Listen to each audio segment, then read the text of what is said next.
Bihar board चाहे 10th का विद्यार्थी हो या इंटरमीडिएट 11th 12th का विद्यार्थी हो, जब भी परीक्षा होती है ना, हिंदी में उनको कुछ समस्या हो जाती है व्याकरण से।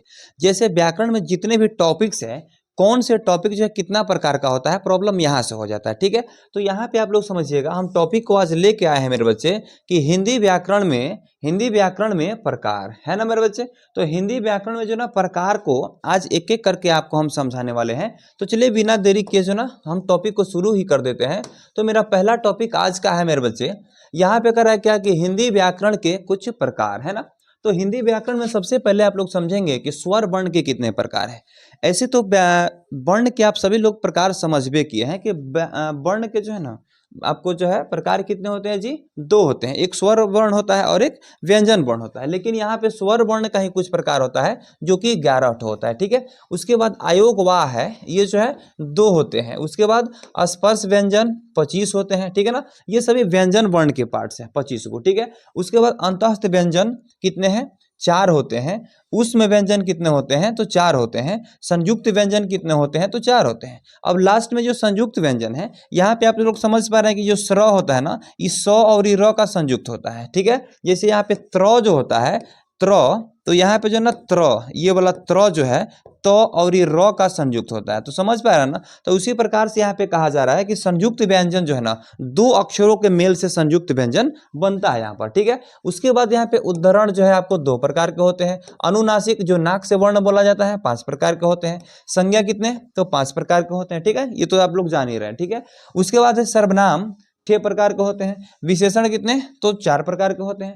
कारक देखा जाए बच्चे तो 8 प्रकार के होते हैं। ठीक है, अगला यहाँ पे पॉइंट क्या है, अगला पॉइंट आप लोग देख सकते हैं यहाँ पर, वर्ण जो है ना आपके 2 प्रकार के होते हैं। ठीक है, व्यंजन वर्ण की बात करें तो 3 प्रकार के होते हैं। ठीक है, वाक्य की बात करें तो यहाँ पे रचना के आधार पर 3 प्रकार के होते हैं। क्रिया के आधार पर जो है 3 प्रकार के होते हैं। अर्थ के आधार पर 8 प्रकार के होते हैं। इन तीनों पर जो है ना विशेष फोकस आप लोग को करना पड़ेगा बाबू। ठीक है, उसके बाद शब्द के बारे में अगर हम बात करें तो अर्थ के आधार पर 2 प्रकार के, रचना या फिर बनावट के आधार पर जो है ये 3 प्रकार के होता है ना, रूढ़, योग रूढ़ होता है और यौगिक होता है, इस प्रकार से।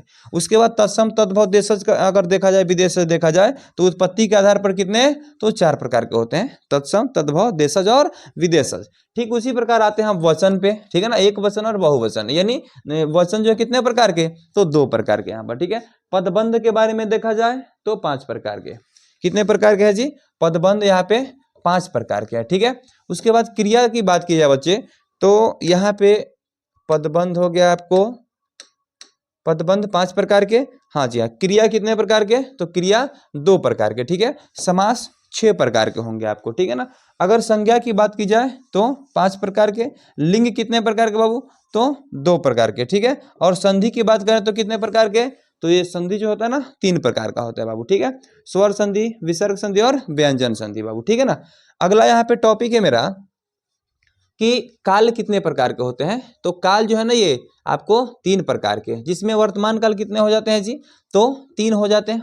वर्तमान काल के भी, काल के तो यहाँ 3, 1 यानी 2, यहाँ पे 3 हो गया। ठीक है, काल के तो 3 प्रकार है ही, साथ ही साथ सभी प्रकार के भी जो ना अलग अलग प्रकार होते हैं। जैसे आप लोग यहाँ पे समझ पाएंगे कि वर्तमान काल के भी 3 होते हैं, जो तत्कालिक होता है, सामान्य होता है, ऐसे कुछ अलग अलग प्रकार होता है। ठीक है, भूतकाल के भी अलग अलग 5 प्रकार है। ठीक है, भविष्यत काल के भी अलग अलग 3 प्रकार होते हैं। फिर यहाँ पे छंद के बारे में बात की जाए तो छंद के प्रकार भी जो है ना 3 होते हैं बाबू। ठीक है, उसके बाद अलंकार की बात की जाए तो 3 प्रकार के हैं। ठीक है, रस के बारे में बात की जाए तो 9 प्रकार के हैं। ठीक है ना, उसी प्रकार से अगर हम वेद की बात करें तो बच्चे मेरे वेद जो है ना 4 प्रकार के होते हैं। अगर आप पूछेंगे कौन कौन, तो वेद जो है ना यहाँ पे होते हैं आपको ऋग्वेद होंगे, सामवेद, यजुर्वेद और अथर्ववेद होता है बाबू। ठीक है, उसके बाद वेद यहाँ पे आपको कंप्लीट हो गए।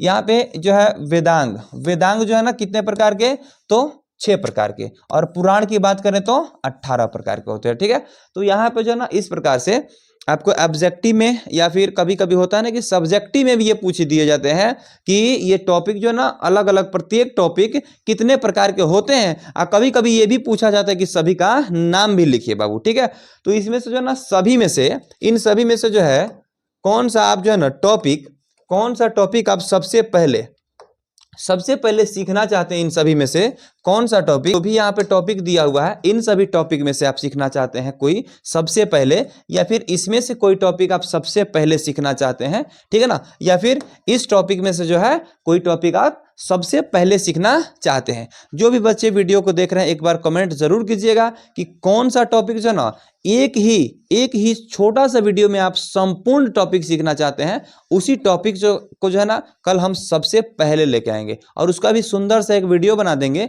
केवल आप उस वीडियो को देख करके उस टॉपिक को जो है पूरा का पूरा कंप्लीट कर सकते हैं बाबू, ठीक है। तो चलिए, जो भी बच्चे वीडियो को नए नए देख रहे हैं एक बार चैनल को सब्सक्राइब सबसे पहले कर दीजिएगा, ताकि आपकी जो है ना क्लास की परीक्षा की तैयारी जो है अच्छी तरह से हो सके, ठीक है। और चलिए फिर मिलते हैं अगले वीडियो में। कमेंट जरूर कीजिएगा कि इस टॉपिक में जो है ना सबसे पहले आप कौन सा टॉपिक पढ़ना चाहेंगे। सबसे ज़्यादा कमेंट जिस टॉपिक का होगा उसी टॉपिक पे जो है ना कल हम फिर से वीडियो बना देंगे बाबू, ठीक है। चलिए मिलते हैं क्लास में। जय हिंद।